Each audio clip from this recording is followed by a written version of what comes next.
வாழ்க வையகம், வாழ்க வையகம், வாழ்க வளமுடன். குரு வாழ்க, குருவே துணை. குருவின் மலரடி போற்றி. சிந்தனையே உடல் நலத்தை சீரமைத்து உய்வித்த குருவே வாழ்க. தியானமே யோகம், யோகமே ஞானம். தமிழ் ஆனந்த யோகம். வாழ்க வளமுடன். மெய்யன்பர்களே, சினத்தால் பெரிய விளைவுகள் வருவதற்கான காரணம் ஒரு பெரிய தலைப்பு. இந்த தலைப்பின் கீழ் இதுவரை உரையாற்றிய விஜயலட்சுமி அம்மா அவர்களுக்கு வாழ்த்துக்கள். இப்போ நமது மகிழ்ச்சியினுடைய தற்சோதனை தலைப்புகளிலே இந்த எண்ணம் ஆராய்தல், ஆசை சீரமைத்தல், சினம் தவிர்த்தல், கவலை ஒழித்தல். இப்ப இதுல எண்ணம் அப்படிங்கும்போது அது அது நமது சம்பந்தப்பட்டது. இப்ப எண்ணம் ஆராய்தல்னா அது எண் சம்பந்தமான எண்ணங்கள், அதை ஆய்வு செய்தல் என்பதாக ஆகிவிடுகிறது. ஆசை என்பதும் அதுவும் அதே மாதிரி தான் இருக்கு. கவலை என்பது கூட அந்த தனி மனிதனை சார்ந்துதான் இருக்கிறது. ஆனால் இந்த சினம் அப்படிங்கிறது மட்டும் என்ன ஆகுது அப்படின்னு சொன்னோம்னா, இன்னொரு தேர்ட் பர்சனோட ஒரு இணைப்பை கொடுக்கக்கூடியதாக இருக்கிறது. இது இந்த சினம் என்பது மற்றொருவரை பாதிக்கக்கூடியதாக அமைகிறது. அப்ப இது கொஞ்சம் வித்தியாசமா இருக்கு. அப்ப இதுல சினம் என்ற ஒரு செயலை செய்து விடுகிறோம், விளைவு வருகிறது. இப்ப அந்த விளைவு பெரிய விளைவாக வருவது அப்படிங்கும்போது அது எப்படி பெரிய விளைவாக வர முடியும்? ஒரு செயலுக்கு விளைவு பெரிதாக வர முடியும் என்றால் எப்படி வர முடியும் என்று கேட்டால், சாதாரணமா சொல்லுவோம், செயல் விளைவு தத்துவத்துல நான் ஒரு பெரிய செயல்கள் எல்லாம் செய்யவில்லை, ஆனால் பெரிய விளைவு வருகிறது என்று சொல்லுவாங்க. ஆனால் அதுக்கு மகரிஷி என்ன சொல்வாரு? சிறிது சிறிதாக செய்த விளைவுகள் எல்லாம் ஒன்று சேர்ந்து ஒட்டுமொத்தமாக விளைவாக வரும்போது பெரிய விளைவாக வருகிறது என்று அதற்கு விளக்கம் சொல்லுவாங்க. இப்ப சினம் என்பது ஒரு செயல். அந்த ஒரு செயலே பெரிய விளைவாக வருமா அப்படின்னா அதுக்கு காரணம் என்னவாக இருக்க முடியும் என்று நாம் சிந்தனை செய்தோம் என்றால், இப்போ இந்த சினம் 2 பேர் சம்பந்தப்பட்டதாக இருக்கிறது அல்லது ஒரு சமுதாயம் சம்பந்தப்பட்டதாக இருக்கிறது. அப்ப என்ன ஆகுது? இந்த சினம் என்ற ஒரு செயலினால் அங்கு ஒரு வேதனை என்ற ஒரு உணர்வு அங்கு வருகிறது. இப்ப சாதாரணமா என்ன செய்வோம்? துன்பம் கொடுக்கக்கூடிய ஒரு செயல் என்று சொன்னால் அந்த துன்பத்தை அடைந்தவர்கள் அடைகின்ற வேதனை என்பது நமக்கு கர்ம வினையாக மாறி அது காலத்தால் விளைவை கொடுக்கிறதுங்கிறது நமக்கு தெரியும். ஆனா இப்ப அவங்க என்ன பண்றாங்க? அந்த துன்பத்தை அனுபவித்தார்கள், அதோடு மறந்து விட்டார்கள், அதோடு முடிந்து விட்டது. அதுக்கப்புறம் அவங்க வேலையை பார்க்க போயிடுவாங்க. இதுக்கு இந்த நினைவுங்கிறது ரொம்ப ரேர். ஆனால் இந்த சினம் அப்படிங்கிறதுல ஒரு சினம் கொண்டு ஒருவரை ஏதோ ஒரு செயல் மூலமாக வருத்தி விட்டோம் என்றால் அந்த நேரத்தில் அவர்கள் அடையக்கூடிய துன்பம் அது கர்ம வினையாக மாறுகிறது அப்படிங்கிறதோட முடியுதா? இல்ல, அவர்கள் அந்த சினத்தை தாங்கியவர்கள் உடனடியாக அவங்களுக்கு திருப்பி செலுத்த முடியவில்லை என்று வைத்துக் கொள்ளுங்கள். நம்ம தான் இப்ப சினத்துக்கு சொல்லும் போதே வள்ளுவர் சொல்லிட்டாரு, யாருகிட்ட சினப்படுவான் மனிதன்? செல்லும் இடத்து சினப்படுவான். அதான் வள்ளுவர் என்ன, செல்லுவிட காப்பான் சினம் காப்பான்னு சொல்லுவார். அப்ப எங்க நமது சினம் செல்லுபடியாகுமோ அங்க மட்டும்தான் சினத்தை நம்ம காமிப்போம். இப்ப நாம ஒரு சினத்தை காமிக்கும் போது அங்கிருந்து உடனடியாக அதுக்கு ரியாக்ஷன் வந்துடும் பல மடங்காக என்று சொன்னால் அந்த இடத்துல காமிக்க மாட்டோம். அப்ப நம்ம என்ன பண்றோம்? அது செல்லும் இடத்தில் காண்பிக்கிறோம். அப்ப அவங்க என்ன பண்ணிடுறாங்க? அதை வாங்கி கொண்டு வைத்துக்கொண்டு அவர்களுடைய இடம் இருந்து இந்த செயலுக்கான ஒரு அந்த அலை ஒரு வேதனை அலையாக வந்து கொண்டே இருக்கும். சாப அலையாக வந்து கொண்டே இருக்கும். தொடர்ந்து வந்து கொண்டிருக்கும். காலையில இப்ப மனைவியை ஒருத்தர் வந்து சினம் கொண்டு திட்டிட்டு ஆபீஸ் போயிட்டாருன்னு வச்சுக்கங்க. சாயந்தரம் அவரு ஆபீஸ்ல இருந்து வரும் வரை இவர்களிடமிருந்து அந்த அலை சென்று, சென்று, சென்று, சென்று அவரை தாக்கிக் கொண்டே இருக்கும். அப்ப என்னாச்சு? இவர் செய்த செயலோ ஒரு செயல் தான். 10 நிமிஷம் இவர் சினப்பட்டுட்டு போயிட்டாரு.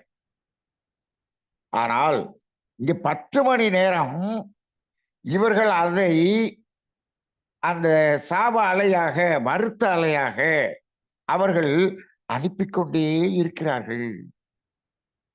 இப்ப சில இடத்துல பார்த்தீங்கன்னா, சினத்தினால் பாதிக்கப்பட்டவர், அவர் என்ன பண்ணுவாரு, ஒரு நாள் முழுவதும் பேசாம இருப்பார். பேசாம இருப்பாங்க.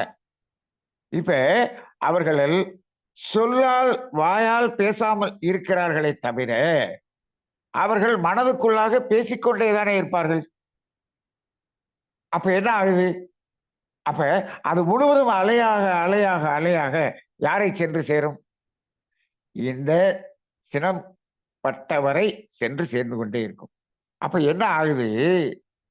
இந்த செயலுக்கு அங்கிருந்து வரக்கூடிய அலை வந்து, வந்து, வந்து, வந்து அது ஒரு அழுத்தம் பெறக்கூடியதாக மாறுகிறது. அப்ப எவ்வளவு அழுத்தமா மாறும்? அதுவும் யாரு நமக்கு நன்மை செய்தார்களோ அவர்கள் மீது சினப்பட்டு விட்டோம்.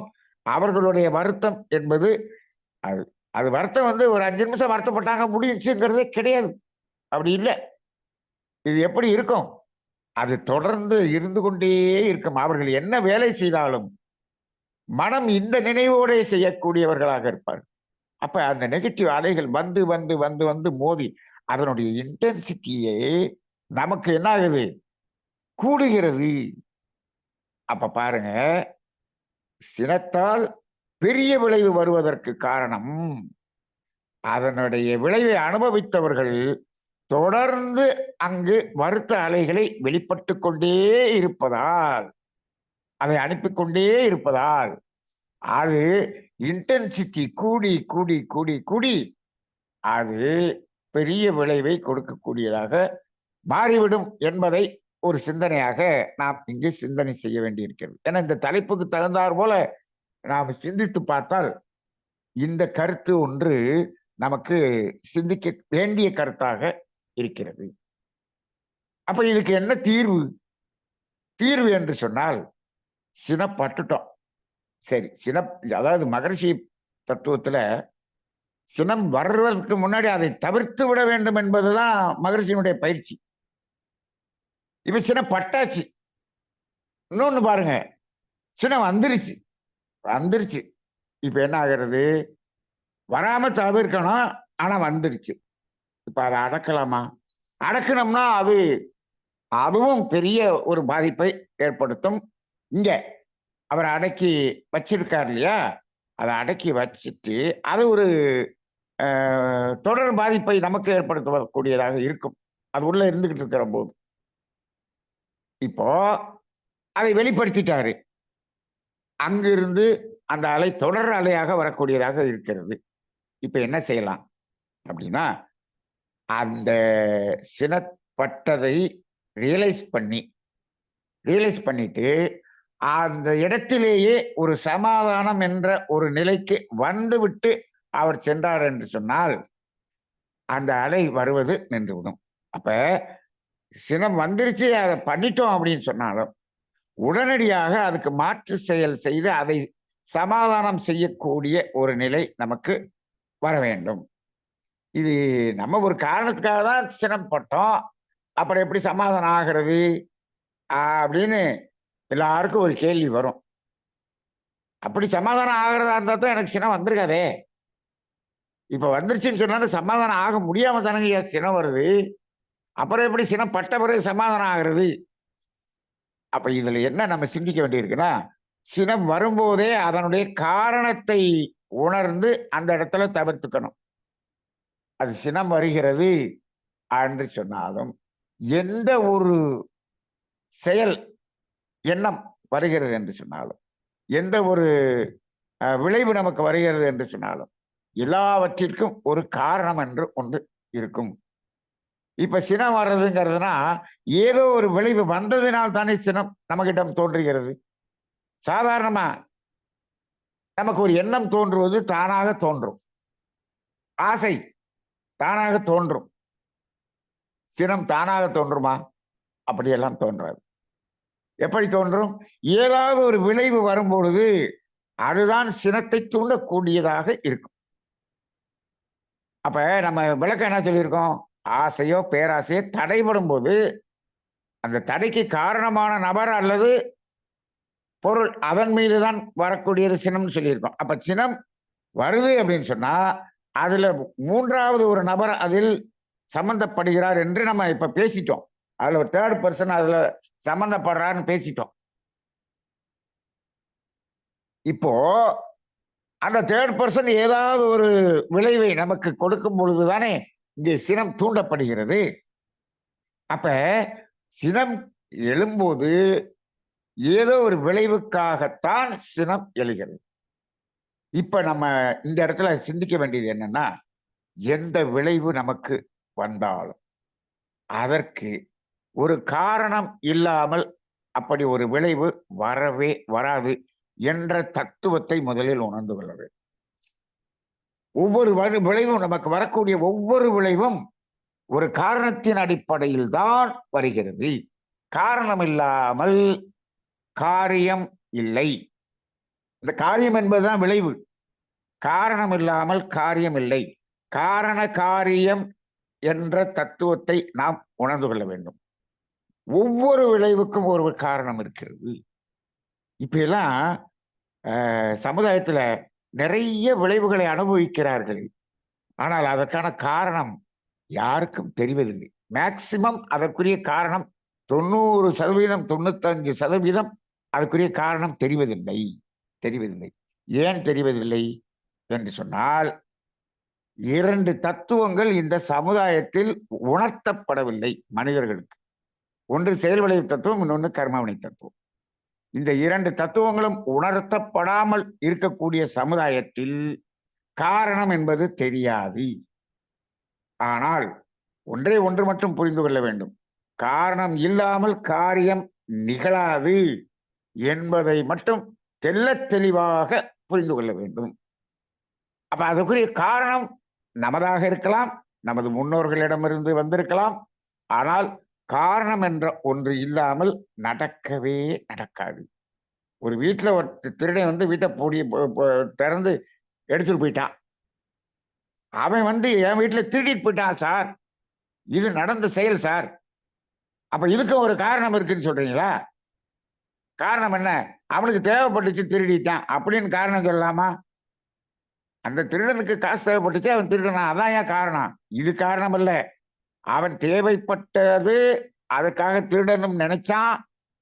திருடுறதுக்கு ஒரு ஊருக்குள்ள எத்தனை 1000 வீடுகள் இருக்கிறது. அது ஏன் உன்னுடைய வீட்டை செலக்ட் பண்ணி உன் வீட்டுல ஏன் திருடுனா? உன் வீடு மாதிரி எத்தனை வீடு இருந்துச்சு, ஏன் உன் வீட்டுல திருடுனா? அப்ப அதுக்குரிய காரணத்தை கண்டுபிடி. அப்ப அவன் திருடினதுக்கு காரணம் அவனுடைய பேராசை, அதை பற்றி விட்டுரு. அவன் இங்கு நமது வீட்டில் அந்த விளைவை கொடுத்ததற்கு உன்னிடம் என்ன காரணம் இருக்கிறது அப்படின்னு பார்க்கணும். அப்படி ஒரு காரணம் இல்லாமல் அந்த காரியம் நடக்கவே நடக்காது. அப்ப இந்த தத்துவம் தெரியாமல் நாம் இந்த சினத்தை தவிர்க்கவும் முடியாது. அப்படி இல்லை, வெளிப்படுத்திட்டாலும் அதை உடனடியாக சமன் செய்யவும் இந்த தத்துவம் தான் உதவும். அந்த காரணத்தை அறிந்து, இப்படி ஒரு காரணம் இருந்ததனால் தான் இது வருகிறது என்று சொல்லும்போது அதில் சமாதானம் அடைவதற்கான ஒரு சாத்தியக்கூறுகள் நம்மிடம் இருக்கிறது. அப்ப காரணம் என்பது இல்லாமல் காரியம் வராது. சரி, இந்த காரணம் காரியம்ங்கிறது வந்து ஒரு பெரிய தத்துவம். இந்த காரண காரியம்ங்கிறது சாதாரண தத்துவம்னு நம்ம நினைச்சுக்க கூடாது. இந்த 2 வார்த்தைகள் ஒரு பெரிய அத்வைத தத்துவத்தையே விளக்கக்கூடிய ஒரு வார்த்தைகள். காரணம் காரியம் என்பது பெரிய அத்வைத தத்துவத்தை விளக்கக்கூடிய ஒரு தத்துவம். நீங்கள் பாருங்கள், இப்போ ஒரு சிம்பிளா ஒரு சொல்லுவோம்.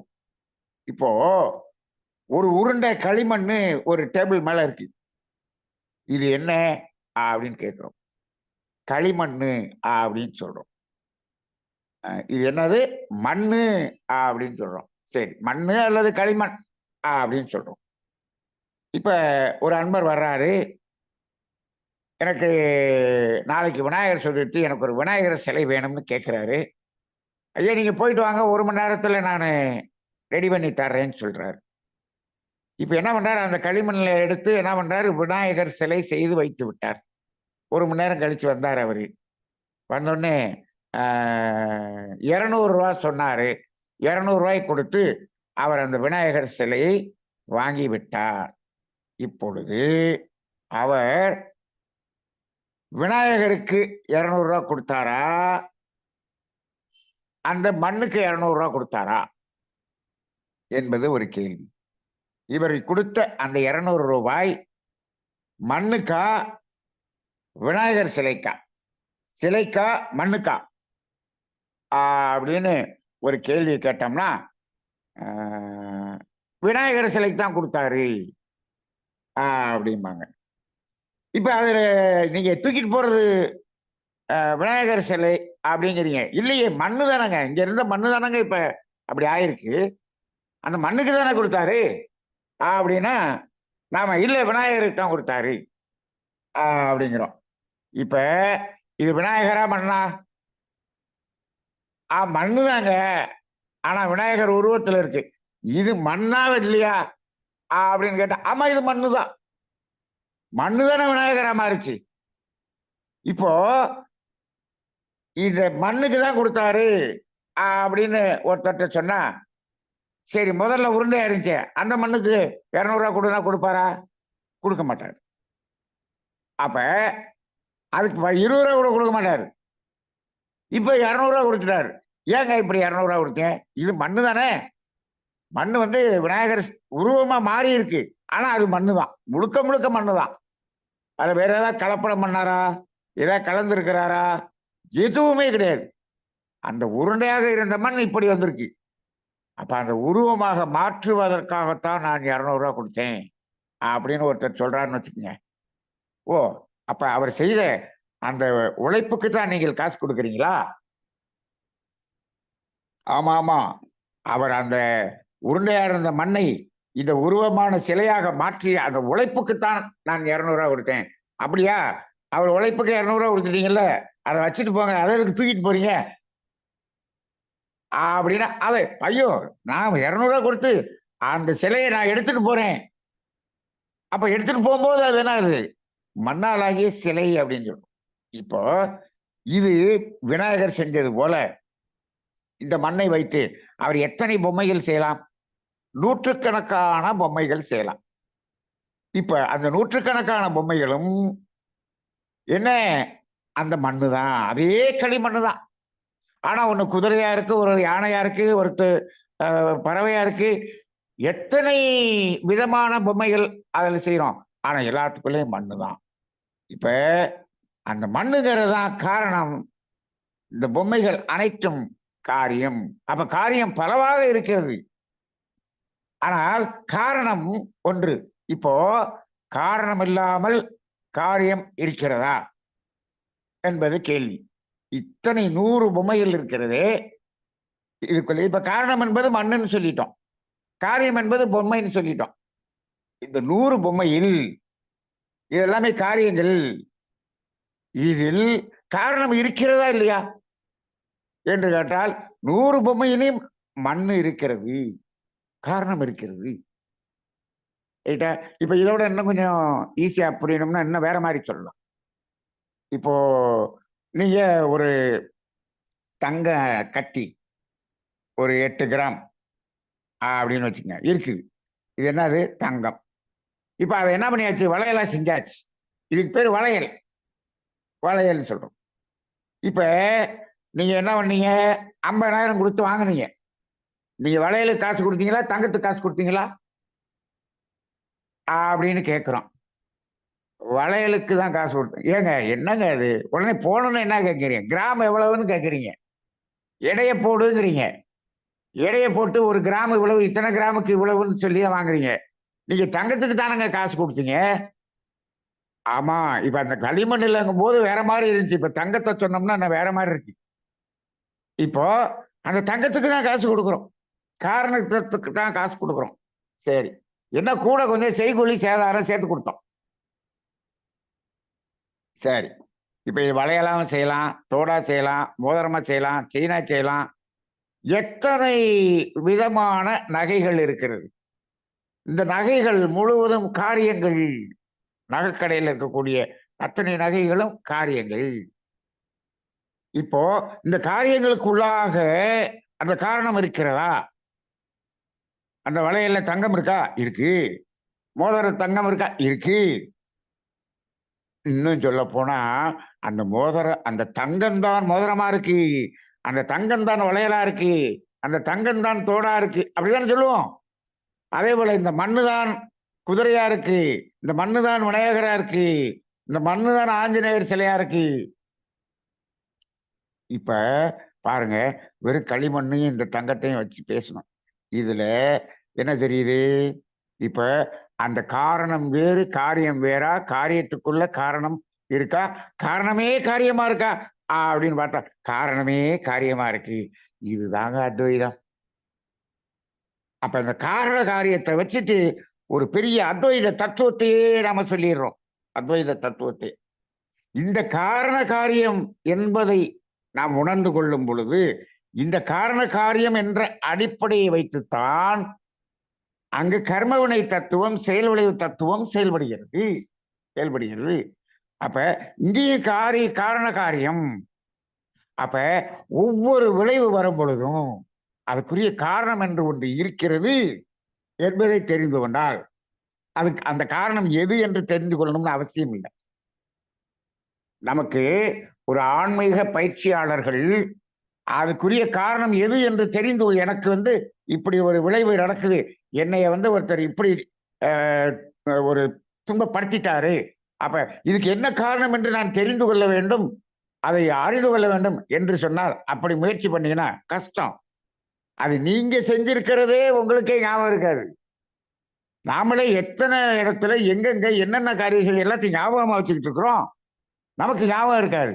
நம்ம செஞ்சதே நமக்கு ஞாபகம் இல்லைன்னு சொன்னா, நம்ம முன்னோர்கள் செஞ்சது நமக்கு எப்படி ஞாபகம் இருக்கும்? அப்ப அதை தேடி என்ன காரணம் என்று தெரிந்து கொண்டு, அதன் பிறகு உங்களிடம் சினத்தை காட்டுவதா வேண்டாமா என்று முடிவு செய்கிறேன். நீங்க முடிவே செய்ய முடியாது. இந்த இடத்துல ஒண்ணே ஒண்ணுதான். இங்க இப்படி ஒரு விளைவை நமக்கு கொடுக்கிறார்கள் என்று சொன்னார், இதற்கு ஏதோ ஒரு காரணம் என்று ஒன்று இருந்துதான் ஆக வேண்டும். எங்கோ நான் துன்பத்தை கொடுத்திருக்கின்றேன். இல்ல நமது முன்னோர்கள் கொடுத்திருக்கின்றார்கள்.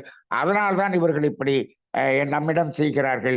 இவர்களிடம் சினப்படுவதற்கு எனக்கு தகுதி இல்லை. அப்ப அந்த காரணத்தை தேட வேண்டாம். எந்த ஒரு காரியம் நடந்தாலும், எந்த ஒரு விளைவு வந்தாலும், அதற்கு ஒரு காரணம் இருந்தே தீரும் என்ற ஒரு அசையாத அந்த தத்துவத்தை தெளிவாக ஒரு மனிதன் தெளிந்து கொண்டால், இதை நமக்கு சமுதாயத்துக்கு உணர்த்தி விட்டால் இந்த சினம் என்பது தோன்றுவதற்கே வழி இல்லாமல் போய்விடும். அப்ப இப்ப எல்லாம் பாருங்க, இன்னைக்கு ஒரு நாடு இன்னொரு நாட்டுல சண்டை போட்டு எத்தனை லட்சம் பேர் பாதிக்கப்பட்டிருக்கிறார்கள். இப்ப அத்தனை லட்சம் பேரும் வீடு இழந்து வாசல் இழந்து சாப்பாடுக்கு இல்லாம எங்கேயோ போய் அகதிகளாக இருக்கிறார்களே, அவர்களுடைய அந்த அலை, வருத்த அலைகள், சாப அலைகள், எத்தனை பேருடைய சாப அலைகள் இது தொடர்ந்து சென்று கொண்டே இருக்குமா இருக்காதா? அப்ப அது அங்கு ஒரு பதிவாக மாறிக்கொண்டே இருக்குமா இருக்காதா?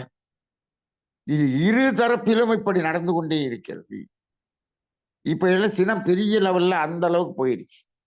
ஆக இந்த சினம் என்பதால் பெரிய விளைவுகள் வரும் என்பதை இந்த ஆங்கிள்லயும் நாம இந்த மாதிரியான ஒரு சிந்தனையிலும் நாம் சிந்தனை செய்து பார்க்க வேண்டியதாக இருக்கிறது. இன்னொன்னு என்னன்னா, இந்த சினத்தினால் பெரிய விளைவு வரும் என்பது என்னன்னா, அது கல்லீரலை பாதிக்க பாதிக்க பாதிக்க பாதிக்க அந்த கல்லீரல் பாதிப்படைவதனால் கண்ணு பாதிக்குது.